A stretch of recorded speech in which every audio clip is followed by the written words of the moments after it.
तेलंगाना को राहुल गांधी की जरूरत होगी, मैं आपका सिपाही दिल्ली में बैठा हूं। जब भी आपको मेरी जरूरत होगी, मैं 1 मिनट में हाजिर हो जाऊंगा। हैदराबादच्या मध्यभागी वसलेल्या सुमारे 400 एकर जंगलावर बुलडोजर चालवले गेले आणि त्याच क्षणी तिथे राहणाऱ्या प्राण्यांचा आक्रोश आकाशात घुमला। मोर, हरण, ससे, पक्षी आपलं घर उद्ध्वस्त होताना पाहून सैरावैरा धावत होते।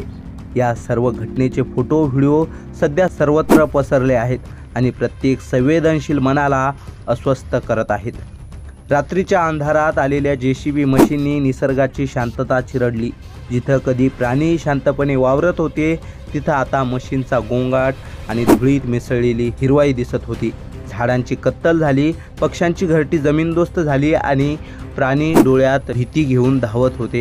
हे दृश्य कुठलंही मोठं जंगल नसून हैदराबाद शहराच्या मधोमध असलेल्या घनदाट जंगलाचं आहे। इथे आता हजारो झाडं तोडून लाखो जीवांची आश्रयस्थाने उद्ध्वस्त करून एक सिमेंटचं जंगल उभारण्याचा सरकारचा मनोदय आहे।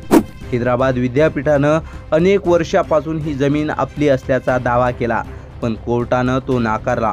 मात्र 2004 साली तत्कालीन सरकारनं या जमिनीवर एक खाजगी कंपनीसोबत करार केला होता आणि आता तिथं IT पार्क उभारण्यासाठी जंगल साफ करण्याचं काम सुरू झालं। एकीकडे या जागेला राष्ट्रीय उद्यान घोषित करण्याची मागणी होत होती, पण दुसरीकडे हजारो झाडं बिनधक्क तोडली जात होती। पर्यावरणप्रेमी विद्यार्थी नागरिकांनी या नाशाच्या विरोधात आवाज उठवला, आंदोलन केलं आणि अखेर तेलंगणा उच्च न्यायालयानं काम थांबवण्याचे आदेश दिले। पण प्रश्न इतकाच आहे, थांबलेलं काम कायमचं थांबेल का, की थोड्या दिवसांनी पुन्हा बुलडोजर परततील? प्राण्यांचं घर वाचणार का?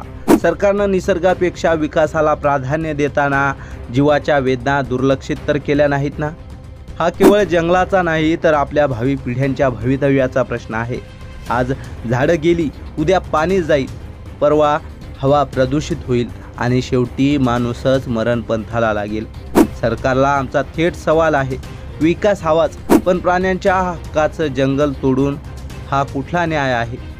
आता बघावं लागेल हैदराबादच्या जंगलातील या प्राण्यांना खरंच न्याय मिळतो का, की विकासाच्या नावाखाली त्यांचं अस्तित्व कायमचं पुसलं जातं? आणि शेवटी एक मोठा आणि अस्वस्थ करणारा प्रश्न, की राहुल गांधी कुठं आहेत? तेच राहुल गांधी ज्यांनी ठाम शब्दात आश्वासन दिलं होतं, जेव्हा तेलंगणाला गरज असेल तुमचा सैनिक दिल्लीत बसलेला आहे, मी 1 मिनिटात हजर होईल।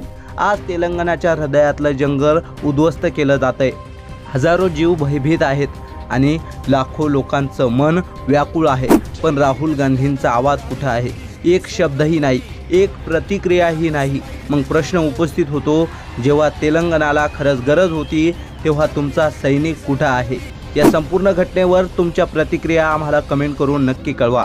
व्हिडिओ आवडल्यास लाईक करा आणि आधुनिक केसरीला सबस्क्राईब करायला विसरू नका।